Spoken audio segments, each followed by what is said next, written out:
सभी व्यूवर को मेरा प्यार भरा नमस्कार। मेरी सास ने मुझे शादी में रेडीमेड कपड़े दिए थे। अभी मेरी शादी को एक ही हफ्ता हुआ था और मेरी सास का कहना था कि मैं उनकी चढ़ाई हुई कपड़ों में से रोज एक जोड़ा निकाल कर पहनूं। मुझे उनकी ये बात बड़ी अजीब लगी, क्योंकि उन्होंने मुझे लगन में सारे फैंसी और बड़े ही महंगे जोड़े दिए थे। मैं इतने ज्यादा काम वाले जोड़े घर में कैसे पहन सकती थी? मगर सास की खुशी के लिए मैंने उन्हें मना नहीं किया और उनकी बात सर झुकाकर मान ली। फिर हैरत की बात तो ये थी कि मैं जैसे ही नहाकर निकलती तो मेरी सास मुझसे कहती, बहू अपना पुराना जोड़ा मुझे दे दो, ये गंदा हो गया है। मैं तुम्हें उसके बदले बाजार से नया जोड़ा लाकर दूंगी। मैं हैरान होती कि भला एक दिन का पहना हुआ जोड़ा कैसे गंदा हो सकता है। फिर मेरी सास उसी दिन मुझे बाजार से ले जाती और मेरी पसंद का जोड़ा मुझे खरीद कर दे देती और मेरा पुराना जोड़ा अपने पास रखती।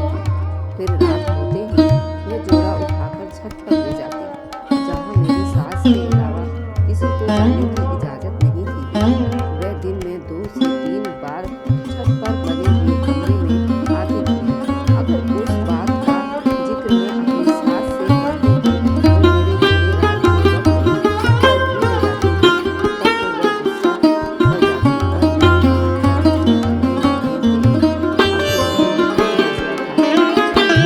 मेरे छुपा रही है।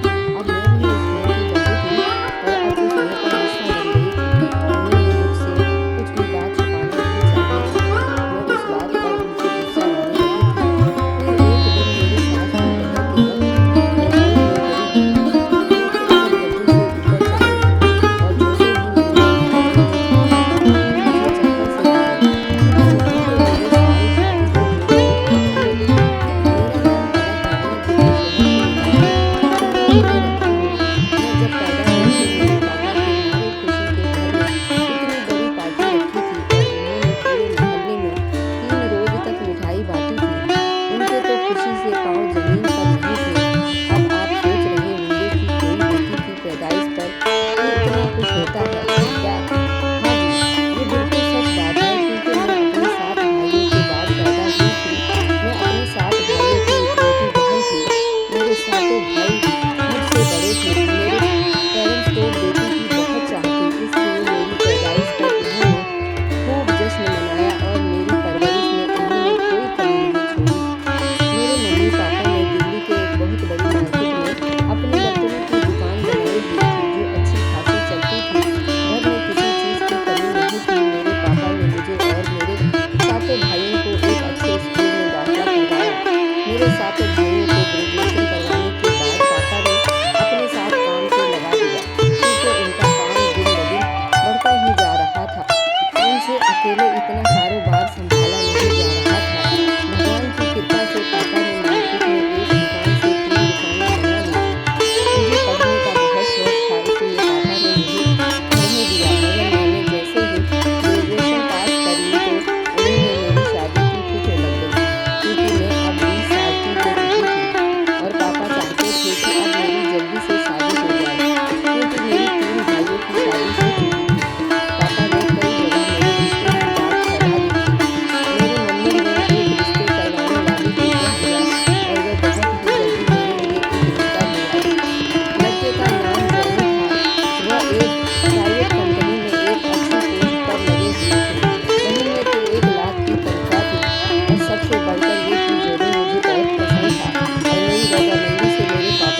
पिया को मना मानत नाही रे, बिनती करत मैं तो हार गई रे, बिनती करत मैं तो हार गई रे, पिया को मनानत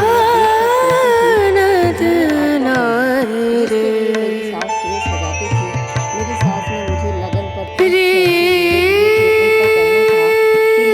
बिनती करूं पैया परूं, बिनती करूं पैया परूं, जाओ तो वारी वारी वारी रे, बिनती करत मैं तो हार गई रे, पिया को मनानत नाही रे, पिया को मना, पिया को मना, पिया को मना मानत नाही रे। मैं घर में अकेली बोर हो रही थी, इसलिए मैं उनके साथ बाजार चल पड़ी। वैसे भी मेरी नई नई शादी हुई थी। पहले मेरी सास ने अपनी बेटी के लिए कुछ सामान खरीदा और फिर वह मुझे एक कपड़े की दुकान पर ले गई, जहां उन्होंने मुझे मेरी पसंद का फैंसी जोड़ा खरीद कर दिया। फिर उसी वक्त मैंने देखा कि मेरी ननद और सास ने मुझसे छुपकर एक बच्चे के कपड़े खरीदे। ये देखकर मैं हैरान हुई कि हमारे घर में इतना छोटा बच्चा कौन था। फिर मुझे ख्याल आया कि शायद वह हमारे होने वाले बच्चे के लिए है कपड़े खरीद रही थी। मगर फिर मैंने ये सोचा, अब ये तो खुशी की बात थी, इसलिए उन्होंने ये बात मुझसे छुपानी नहीं चाहिए थी, बल्कि मुझे वह कपड़े भी दिखाने चाहिए थे। खैर, ये तो मैंने जान गई कि वह मुझसे बहुत कुछ छुपा रही थी और मुझे बताना नहीं चाहती थी। मैं ये बात अपने पति से भी नहीं पूछ सकती थी, क्योंकि नया नया साथ था। वह कहीं ये ना समझ ले कि मैं उनके घर वालों पर शक कर रही थी, इसलिए मैंने ही ये बात उनसे नहीं पूछी, बल्कि मैं तो बार बार इस बात को नज़रअंदाज कर देती थी। मगर बार बार ये बात मेरे सामने आ जाती, क्योंकि अब मैं उस घर की मेंबर थी और रोज़ मेरी सास का मुझसे कहना कि तुम्हारा कल वाला जोड़ा गंदा हो गया है, तुम नहा कर नया जोड़ा पहन और ये मुझे दे दो। वह मुझे ये सब बड़ा अजीब लगता था। भला एक दिन में एक नया फैंसी जोड़ा कैसे गंदा हो सकता था, जबकि मैं तो सारा दिन अपने कमरे में रहती थी, नया जोड़ा पहनकर ना बाहर आती जाती और ना ही काम करती। मैं रोज़ नहाकर नया जोड़ा पहन लेती और पुराना जोड़ा सास को देने के बाद उनके पास बैठ जाती। मेरी सास जोड़ा लेने के बाद बार बार छत पर बने हुए कमरे की तरफ देखती थी। घर की छत पर बना हुआ कमरा जहाँ सिर्फ मेरी सास जाती थी। मैं सोचने लगी कि वहाँ ऐसा क्या था जो मेरी सास की नज़रें बार बार वहीं अटक जाती थी। फिर एक दिन शाम को मैंने चाय बनाई और मैंने सारा दूध चाय में डाल दिया। जब हम चाय पी रहे थे तब मेरी सास ने दूध को पूछ लिया और मैंने उनसे बताया कि मैंने तो सारा दूध चाय में डाल दिया था। ये सुनकर वह फिक्रमंद हो गई और उन्होंने जल्दी से ही मेरे देवर को बाजार से दूध लेने भेज दिया और उस बेचारे को चाय भी नहीं पीने दी। उस बात ने मुझे हैरान कर दिया था।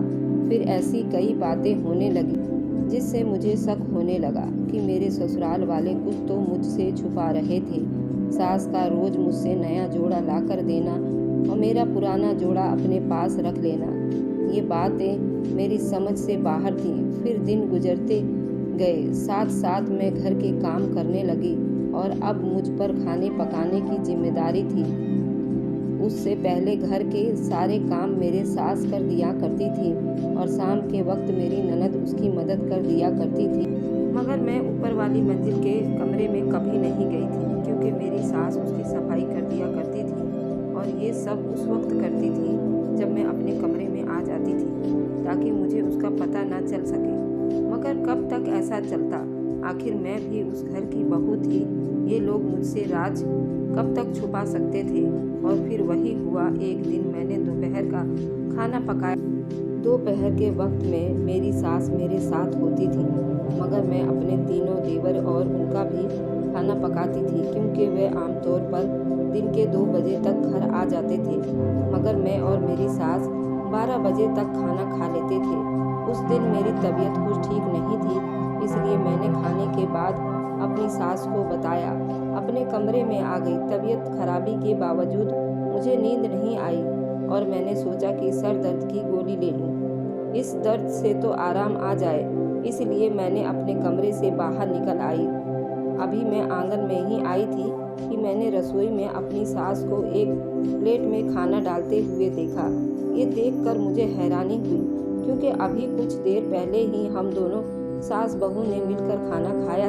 ये क्या अचानक से मेरी सास को फिर से भूख लग गई, मैंने अपने दिल में सोचा था। और इसी वक्त मैं हैरान रह गई कि जब मेरी सास ने वह प्लेट ट्रे में रख दी और अपने दुपट्टे से ढककर किचन से बाहर निकली और सीढ़ियां चढ़कर छत पर जाने लगी। मैं जल्दी से आंगन के पिलर के पीछे छुप गई ताकि वह मुझे देख ना ले।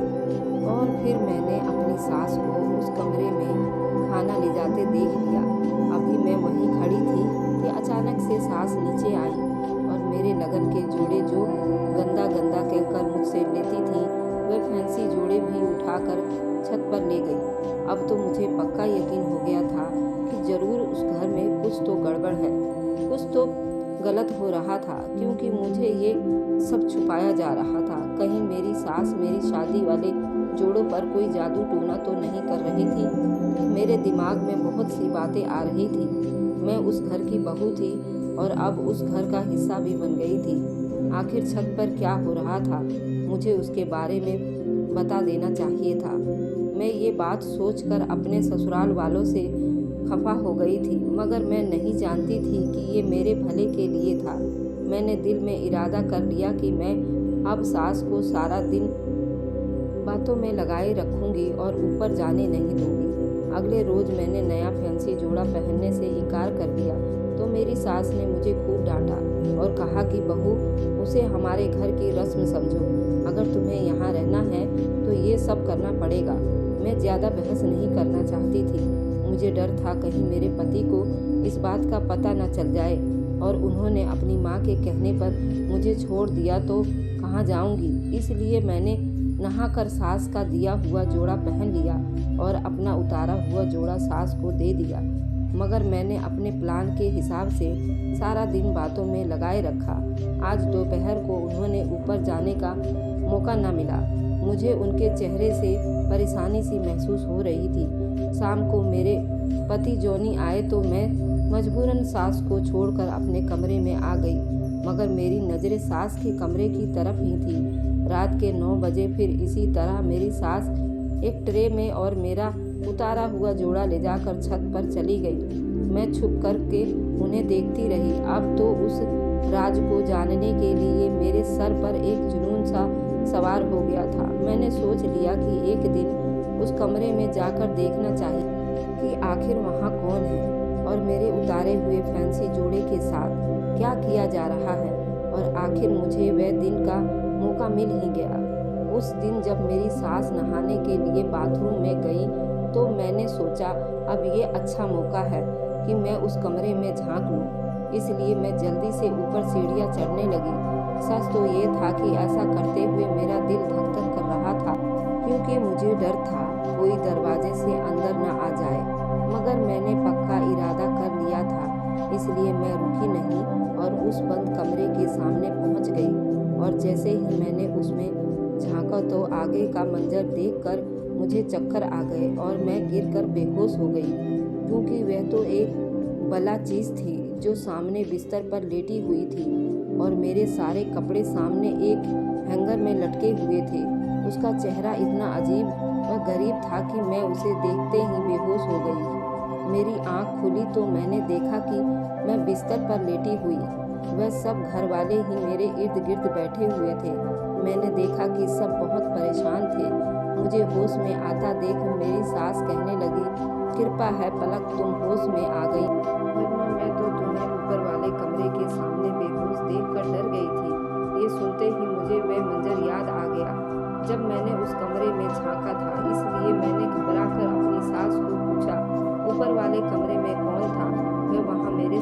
फैंसी जोड़े क्यों लटकाए हुए थे। ये सुनकर मेरी सास कुछ देर के लिए चुप रही और फिर कहने लगी, ये बात मैंने तुम्हें इसलिए छुपा दी थी क्योंकि मुझे पता था कि तुम भी बाकी लोगों की तरह डर जाओगी, मगर तुम खुद ही उस तक पहुंच गई।